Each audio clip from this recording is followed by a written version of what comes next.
Democrats blame Trump rhetoric for Michigan governor kidnapping plot.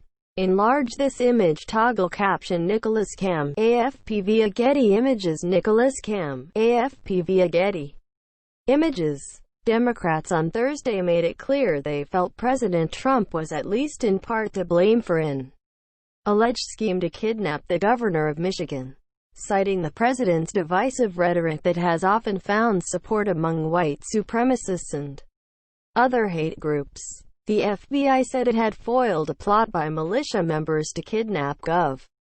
Gretchen Whitmer, a Democrat, and take her to a secure location in Wisconsin for trial.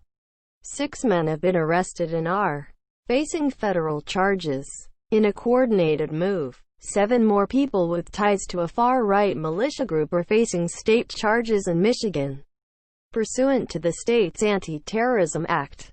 In a Thursday press conference, Whitmer thanked law enforcement for their efforts to bring these sick and depraved men to justice.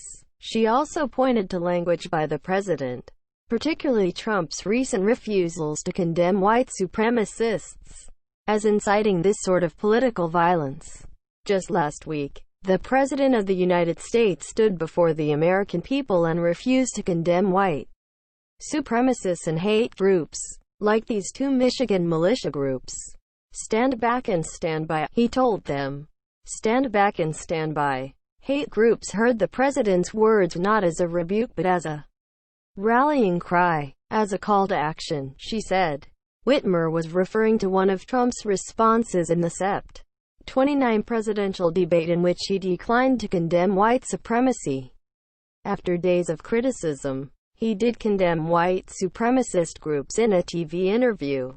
There was not any evidence that those involved in the alleged kidnapping plot were motivated by Trump, but Whitmer accused the president of legitimizing the actions of violent hate groups throughout his rhetoric. When our leader speaks, their words matter. They carry weight. When our leaders meet with, encourage, or fraternize with domestic terrorists, they legitimize their actions, and they are complicit. When they stoke and contribute to hate speech, they are complicit. White House Press Secretary Kayleigh McEnany on Thursday accused Whitmer of sowing division in her remarks.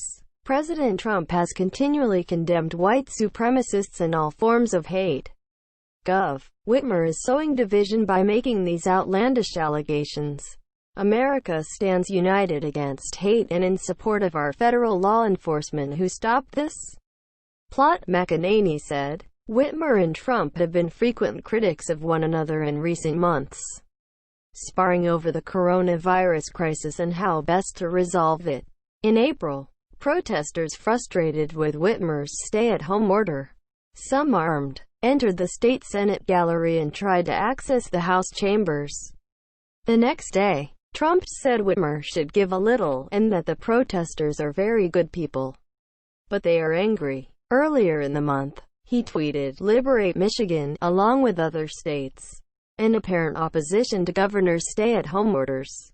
Former Vice President Joe Biden, who hopes to unseat Trump in the November 3 general election, also sought to connect the president's rhetoric to domestic terrorism. White supremacists and these militias are a genuine threat. I've got to compliment the FBI and the police agencies for what they did and how they stepped up. But look, the words of a president matter, Biden said. They can cause a nation to have the market rise or fall, go to war or bring peace. But they can also breathe oxygen into those who are filled with hate and danger. And I just think it's got to stop. The president has to realize the words he utters matter. Biden said both he and his running mate, Sen. Kamala Harris, had spoken to Whitmer about the incident.